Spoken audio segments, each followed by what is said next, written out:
බෝධියක උනත් පින්වතුනි බෝධියේ වැටුණ පත්‍ර අතින් ඉවත් කිරීමේ සුද්ධ පවිත්‍ර කිරීමේ ආනිසංස 20ක් තියෙනවා. කුරුල ඇති වෙන්නේ නැහැ, හැමේ ලප හටගන්නේ, මානසික ලෙඩ හටගන්නේ, අමනුෂ්‍ය දුරු හටගන්නේ, පිළිකා හටගන්නේ. මේ ආදි වශයෙන් අද පවා ඒ ආනිසංස තියෙනවා.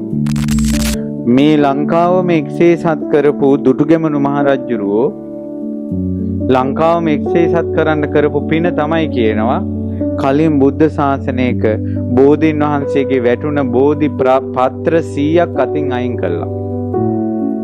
බෝපත් 100ක් අතින් අයින් කරපු පින.